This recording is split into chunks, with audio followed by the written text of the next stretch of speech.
The briefing is brought to you in association with Spain.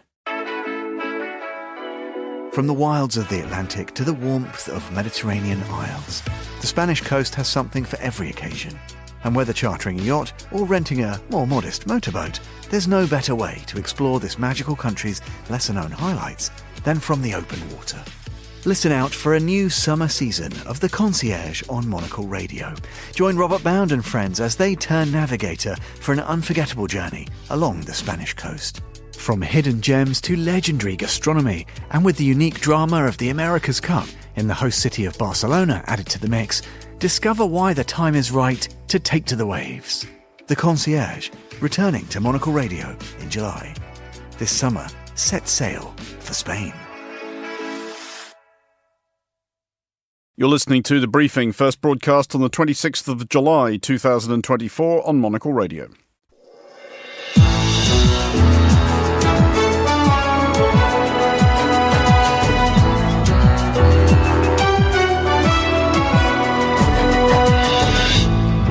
Hello and welcome to The Briefing, coming to you live from Studio 1 here at Midori House in London. I'm Andrew Muller. Coming up on today's programme, what has happened in Gaza over the past 9 months is devastating. We cannot look away in the face of these tragedies. We cannot allow ourselves to become numb to the suffering, and I will not be silent. US Vice President Kamala Harris suggests a shift in position on Gaza.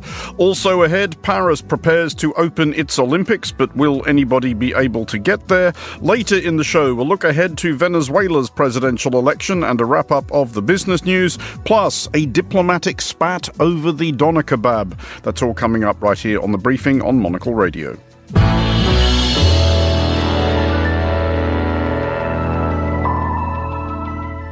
And welcome to today's edition of The Briefing with me, Andrew Muller. For the United States Democratic Party, ushering President Joe Biden off the ticket in favour of Vice President Kamala Harris was a chance to create distance. First and foremost from the proposition of an old and infirm president, which nobody liked, but also from Biden's largely solid support for Israel's war against Hamas, which a hefty and voluble sector of the Democratic Party's own base didn't like. As Israeli Prime Minister Benjamin Netanyahu has visited the US, Harris has grasped this opportunity, swerving Netanyahu's address to Congress, then telling him to his face that it was past time for Israel to call it off. Well, I'm joined with more on this by Clodagh Harrington, lecturer in US politics at University Cork College. Clodagh, first of all, are we seeing a genuine difference in viewpoint on this between Harris and Biden, or is this electoral positioning from her? Well, I would say that there is, maybe from a distance, it doesn't look like much. But when you get up closer, or if you kind of follow it and take note of people's language, I would say that there is a definite and meaningful effort to put some daylight between her position and Biden's position, whilst still, of course, staying on the same page more broadly about, Israel's right to defend itself. So it seems like she is, of course, still saying Israel has a right to defend itself, but she has a but in there, which we haven't really heard previously from the administration, which is that there has to be a focus and an acknowledgement and a halt, preferably, to the kind of the horror and the human suffering that's taking place in Gaza. Because how big a concern is the effect that this has had on the Democratic base? All polls suggest that this election will be close, so every vote, at least in a few key swing states, is going to count. Some of those key swing states do have quite hefty Arab American populations, which could usually be relied on to vote Democratic, but maybe not this time. Is this going to be a big worry for the Democrats?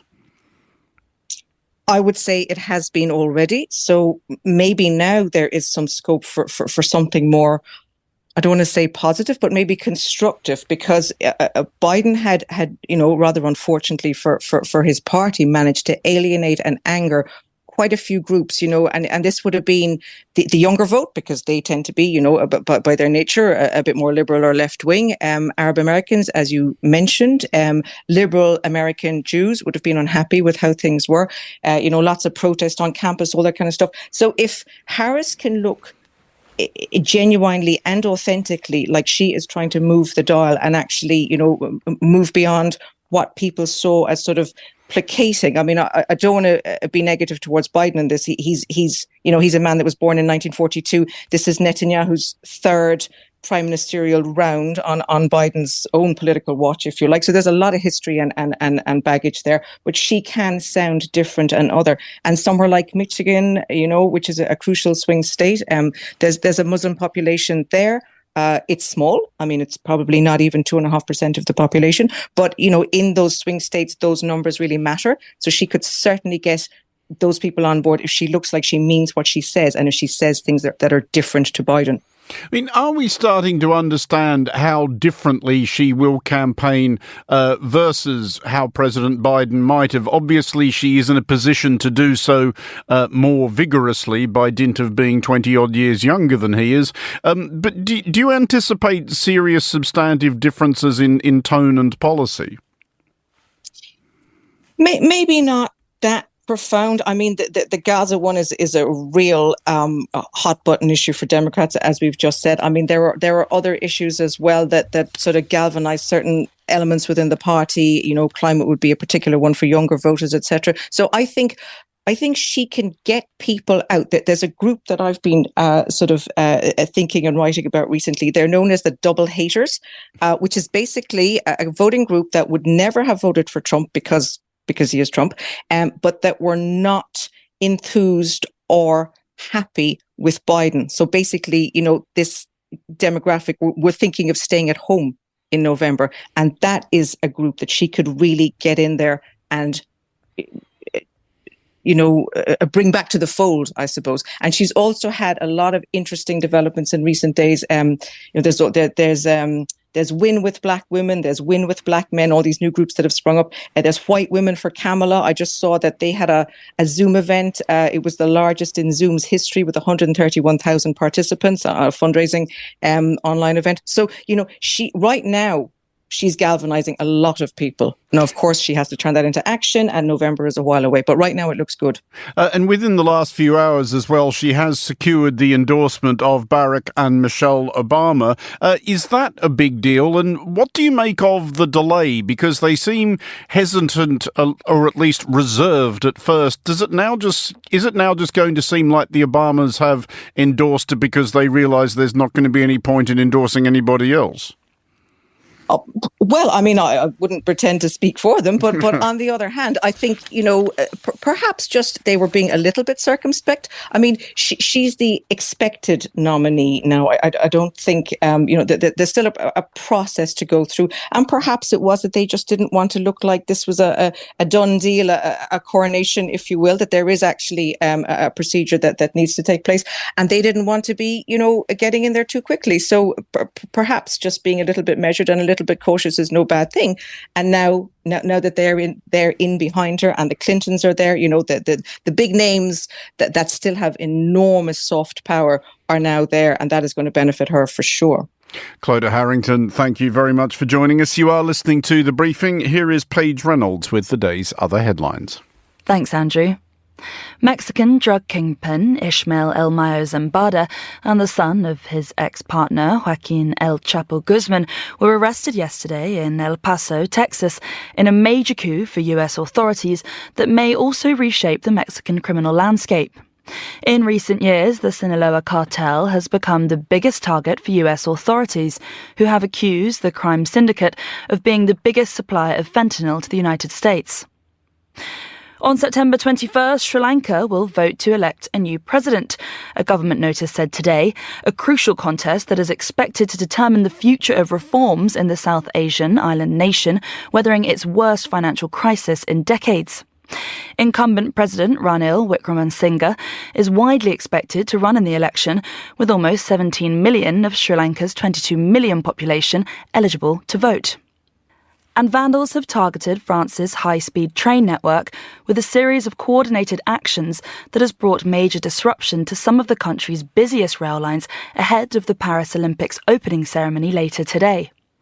The state-owned railway operator said arsonists had targeted installations along the lines connecting Paris with cities such as Lille in the north, Bordeaux in the west and Strasbourg in the east. We'll get an update from our team in Paris later in the show. Those are the day's headlines. Back to you, Andrew. Thank you, Paige. You are listening to The Briefing on Monocle Radio. Time now to talk business with Isabel Hamilton, who joins us down the line now. Isabel, first of all, bad day for Universal Music. Yeah, so this week, but sort of very late on Wednesday, Universal Music Group shared their financial results for the most recent quarter, and it showed that the revenues from music streaming and subscriptions are growing much more slowly than analysts had expected. So that sent the stock down about, I think, 28% initially, which is a really big, kind of wipeout of their market cap. And it's sort of worrying for investors and for sort of big music labels in general, because it seems to indicate that they might be hitting a sort of saturation. Spotify still appears to be surviving, if not indeed prospering. What's their secret? Yeah, Spotify's doing pretty well. They had user growth that was better than expected in the last quarter. I spoke to one analyst yesterday who said this might be because Spotify is still growing globally quite well. Places in the global south are still joining up, but Universal Music Group's artists might not be so big there. So, Universal Music might have sort of reached the saturation point for the markets that it's in, whereas Spotify has more markets it can go after. Well, let's have a look at the ongoing travails at Tesla. Obviously, they have been reporting a series of fairly dismal results, and there has been a certain amount of speculation that the proprietors' behaviour on social media is not helping. But they're going all in, or at least further in, on AI. Yeah, so Tesla's not been having an easy ride of it at the moment. A lot of its results in terms of sales have been pretty underwhelming, and Elon Musk, the CEO, has made the decision that really he's going to sell the company based on its future viability on AI. And he says he's going to put it to the board to invest potentially $5 billion in XAI, which is a separate AI company that he founded. It's all strategic. It's all about keeping, Tesla's value enshrined in future possibilities rather than the current numbers, which, as I say, are fairly disappointing. I mean, are there meaningful concerns among people with a stake in Tesla, though, that Musk's attention is somewhat unhelpfully divided? Oh, absolutely. There are Tesla investors who have already sounded the alarm, saying that they're unhappy with the way that he's got this sort of web of companies that he has to split his attention between. Then again, there are investors who are fully behind his vision and think that this is the way a company survives, is by being forward-facing. And we should look finally at the United Kingdom. With the change of government, came a change of stance on wind farms. The new Prime Minister, Sir Keir Starmer, was extremely clear on that very, very shortly after arriving in 10 Downing Street. Yeah, so there's a new deal that's been announced, which is that the UK government is going to lease sea, off the Crown Estate. Now, the Crown Estate has leased seabed to wind farms before, and it's actually done really well off that. The Crown Estate saw record profit this week, mostly driven by leasing to offshore wind farms. So this is kind of a tie-up that makes sense between the government and the Crown Estate, because the government wants to really put a lot of investment into wind farms. But at the moment, the wind industry is really struggling with financing and investment. Isabel Hamilton, thank you very much for joining us. You are listening to The Briefing on Monocle Radio.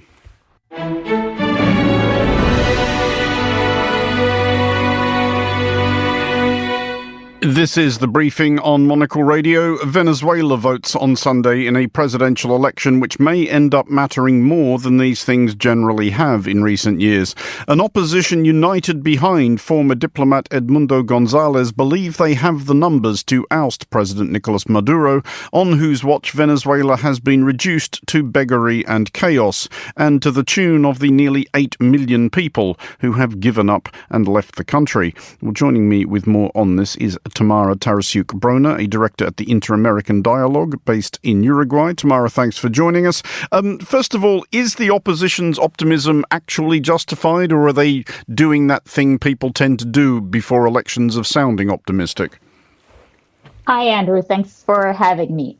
Look, I think this election is going to be critical for Venezuela. There's absolutely no doubt that the playing field is not leveled and that the government has tried very hard to win this election through repression against the opposition, trying to silence the independent media, making it hard for people to demonstrate and express themselves. But there's an overwhelming sense that people are not mobilizing because they have a lot of problems due to the humanitarian emergency, the context in the country, but they will mobilize to vote. And every poll indicates that the opposition will win the elections. They have the numbers, and the government is trying very hard to narrow that margin. I think what we should expect is a lot of mobilization, a lot of people taking to the streets to vote, and the government trying very hard not to recognize that in the election results at the end of the day. Well, one of the things the government has done, of course, is make it impossible for the actual opposition figurehead, Maria Corina Machado, to be a candidate in this election, which is the reason that the opposition has coalesced around Mr. Gonzalez. Do we understand what the relationship between them is? If they do win this thing, she can't be president, but does everyone assume she will be the actual power behind the throne? Well, Edmundo Gonzalez has said that if he wins the presidency, Maria Corina Machado would have the position that she wants in the government. Clearly, she is today the leading figure of the opposition. She won the popular support in primaries last year with an overwhelming majority over other candidates. And that's what's made the opposition coalesce behind her and her popular support. The interesting context today is that you have a unitary platform, which is a network of leading traditional political parties in the country, united with Maria Corina Machado, all of them behind Edmundo Gonzalez. And that's pretty unique in Venezuela. You know, the opposition typically only unites against the government. Today, they're coalescing behind one figure that hopefully can take the country to the next step. The one important point about Sunday, I think, is this is going to be an important political moment, regardless of what happens. And the key question is not only what the result is going to be on Sunday, but what is going to happen afterwards? What's the transition going to look like if the results are recognized and the opposition does win the elections? You know, there will be a negotiation. My sense is that people in power today are willing to negotiate how to stay in power, while the opposition wants to negotiate how to get them out of power. And that's what we're going to have to see. How does the opposition and the international community respond to the election results on Sunday? And what is that negotiation going to look like? There's a long period between Sunday and January when the next government takes office.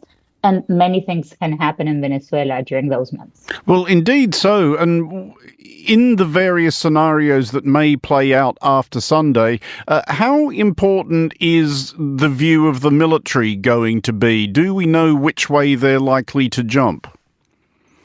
The military is going to have to play a very important role. The Ministry of Defense said publicly recently a very opaque phrase that he said something like, you know, whoever loses has to go home and rest. He didn't say who would lose, but it's an important statement.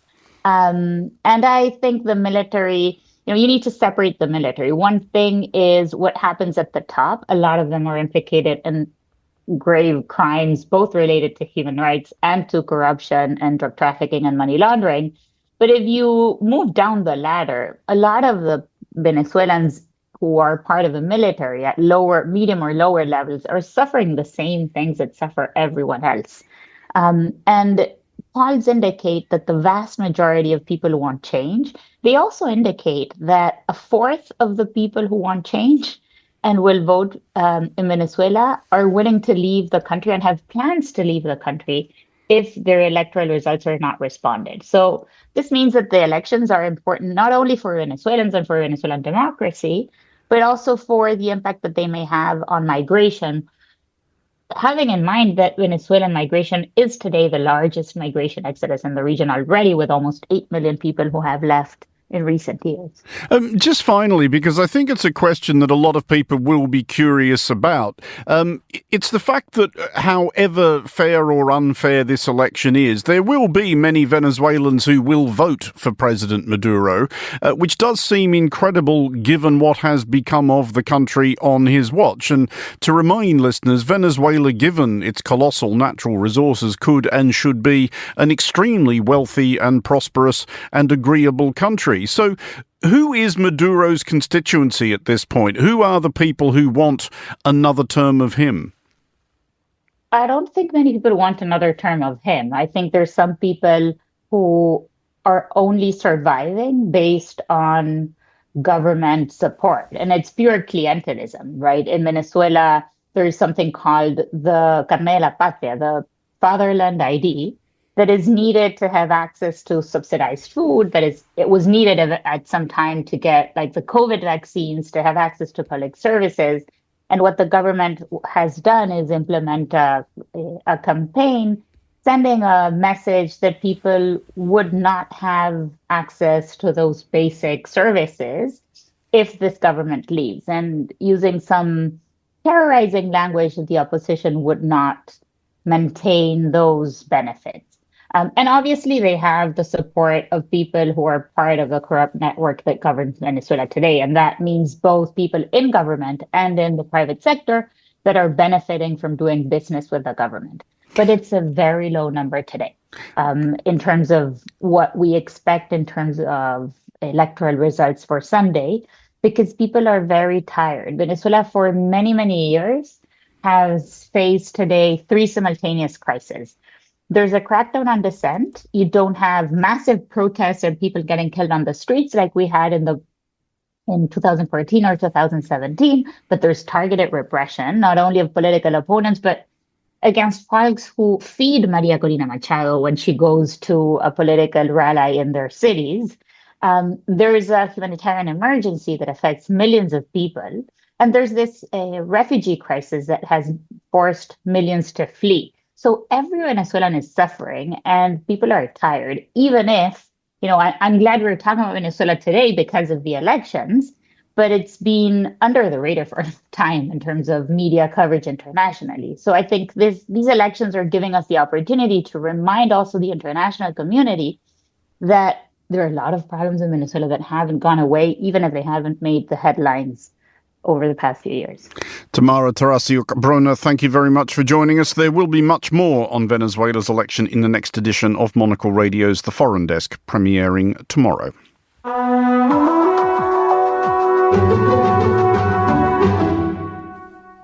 This is The Briefing with me, Andrew Muller, and now to a food fight between Germany and Turkey. Turkey is seeking the same protected status for the doner kebab as the EU already bestows upon Neapolitan pizza and Serrano ham, among other such delicacies tied to a specific locale. Germany, however, has wielded a veto, arguing that quite aside from the bureaucratic difficulties likely to ensue, it would drive up prices, as only kebabs made to precise specifications and with particular equipment would be entitled to the doner designation. Well, joining me for more is Deborah Cole, a journalist in Berlin who has been reporting on this saga. Deborah, first of all, why does Turkey want this? Why would it matter to them? Hi, Andrew. Pleasure to be with you. Yeah, so the International Doner Federation in Istanbul put in this application in April, arguing that the doner kebab is an exclusively Turkish invention and thus deserved this protected status, given that they say it's part of their, an essential part of their cultural heritage. Germany begs to differ, though, and as I understand it, Germany has a case that it is, in fact, if via its large Turkish population, the actual spiritual home of the doner kebab. Yes, if you talk to snack shop owners here, they say, right, okay, it is based on a Turkish dish, but that they have essentially perfected it. And also made it into an enormous economic juggernaut, really. I mean, it's a 7 billion euro industry in this country. And so while this is a sort of silly season story, it does have some pretty serious implications, and that's why Germany's fighting this. I mean, how exacting would the standards be that Turkey is seeking to impose?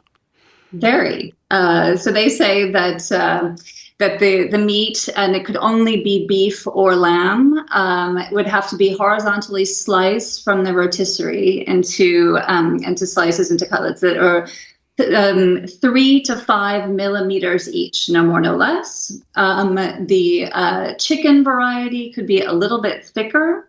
Then we get into the age of the animals of origin of the meat. They have specific restrictions that they'd like to see set on that. And then also the spicing, the spices used to marinate the meat. They also have specific designations that they'd like to see imposed for that, and that is where the Germans are drawing the line. Yeah, this is all making me terrifically hungry at this point. What would happen though if such a standard was imposed and then German kebab shops ignored it? At what level of fear should the International Doner Federation be held? So, I mean, in theory, if this did go through, then you could see serious fines imposed if snack shop owners decided not to respect these designations and still decided to call their product a doner kebab. But the flip side is also that, even if they decided to comply or were forced to comply, then that would bring major new expenses, with them as well. Because, as we all know, complying with bureaucracy carries a heavy price tag, and so snack shop owners here say that it would force them to increase the price of the doner kebab, which is already it has already been hit hard by inflation in recent years, and that it could drive them out of business. Deborah Cole in Berlin, thank you for joining us. You're listening to The Briefing.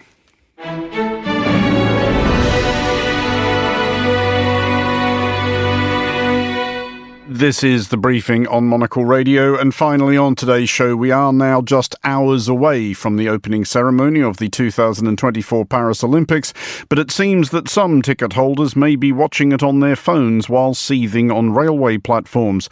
High-speed rail lines across France have been struck by fires, which do not appear to have started by themselves. Prime Minister Gabriel Attal has described them as acts of sabotage. France's State Railway, SNCF and Eurostar have both warned of delays and or cancellations lasting well into the weekend at least. Well, I'm joined with more from Paris by Monocle's Tom Webb, part of our advanced team before the rest of us join him, or are we? Tom, what is the latest? Yeah, feeling very smug about being the advanced team member. The latest, actually, just the last couple of minutes, you were mentioning the delays of Eurostar, where they've now announced 1 in 4 trains are cancelled, so completely gone. They're telling people not to turn up to either station in Paris and London. And they believe that this disruption will go on until Monday. So it's not just a domestic issue. They are only offering refunds at this stage. What sense is there of the scale of this? This is not just 1 or 2 attacks by the look of it. The scale is quite dramatic. So more information is coming through as each hour passes. But we can say that there were 3 points on the domestic lines, what they call the TGV lines, which is west, north and east of Paris. And they've just found out that a 4th arson attack on the line running south to Lyon was foiled. So there could be more than just 4 attacks. But there are some pictures emerging of fires. There are pictures emerging of cables being tampered with. We do think that the scale is enormous, and it is across the entire country. I'm sure there's any amount of wild speculation about the culprits. Is there any hint of any actually informed speculation about the culprits?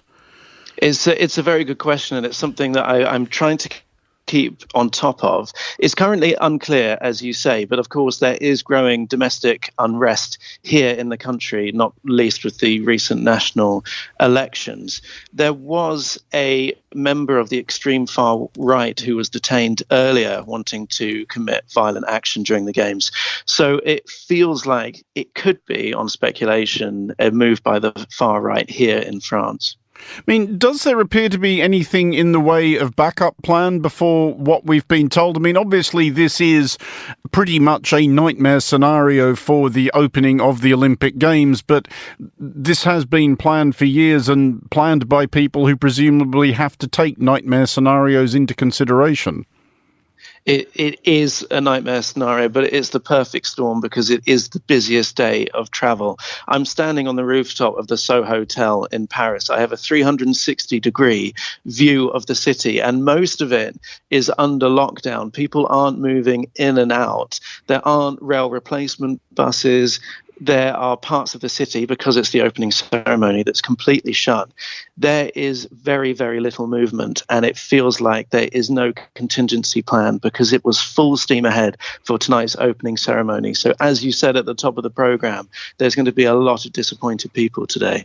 Because to be clear, this isn't just about the Olympics, is it? This is pretty much the beginning of what the French call the Grand Depart, when everybody leaves Paris for the summer anyway, and doubtless there was going to be an even bigger stampede among Parisians trying to avoid the Olympics so they can sublet their apartments to incomers for grotesque amounts of money.